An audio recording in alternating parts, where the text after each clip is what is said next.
edition of Storytime.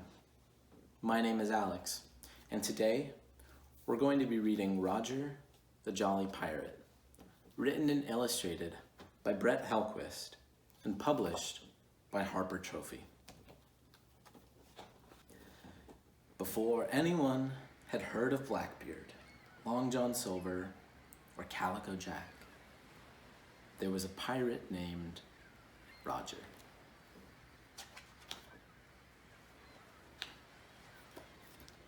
Roger was a lousy pirate. He couldn't tell the starboard from the larboard, the windward from the leeward, or the mizzen from the main. He smiled instead of scowling, and he grinned instead of growling. He always had a yarn to tell or a sea shanty to sing, and he had never struck fear in any sailor's heart. His shipmates called him Jolly Roger, and they didn't mean it nicely. When there was serious pirating to be done, the other pirates never wanted Jolly Roger around. If they planned to board an enemy vessel, make a prisoner walk the plank, or bury stolen treasure, they always sent Jolly Roger down to the ship's hold. This didn't make Roger feel jolly at all. The pirates on Jolly Roger's ship were the terror of the high seas. Merchant ships fled at the sight of them. Sailors surrendered without a fight. There was only one enemy worthy of their scowls. He was known as the Admiral. The Admiral had vowed to bring every pirate to justice, and at last the day came when he and his sailors attacked Roger's ship. Jolly Roger, of course, was sent below. Up above, the battle began. Below, Jolly Roger sat wishing he could think of something, anything, that would make the other pirates like him. And then, he had a wonderful idea. He would bake a cake. In the hold, Jolly Roger spotted something that looked like a big iron pot.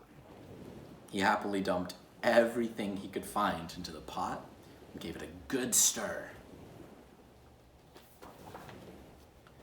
On deck, the cannons boomed and blazed. The pirates bravely fought the Admiral's men from port to starboard, from stem to stern. The pirates were outnumbered. As the pirate captain watched the Admiral stride across the deck with his sword held high, he could see that all was lost, and he was prepared to surrender.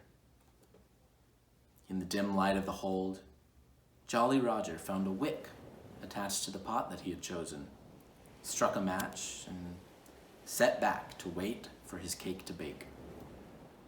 He didn't expect what happened next. Nobody did.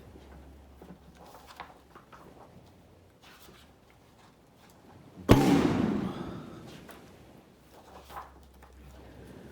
Jolly Roger was blown straight through the deck and right into the middle of the battle. He was covered in flour. He was spotted with soot, and he was shrieking in terror.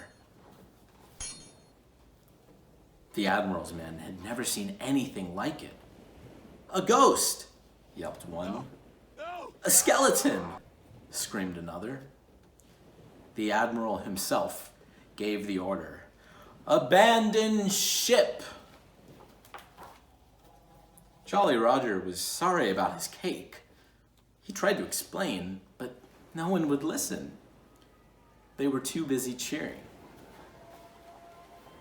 Jolly Roger still couldn't tell the starboard from the larboard, the windward from the leeward, or the mizzen from the main. But his shipmates didn't care. In fact, they made a special flag in his honor. Soon, other pirates began flying the flag. It struck fear in the hearts of sailors across the seven seas. and they called it the Jolly Roger. Thank you for joining us. We'll see you next time.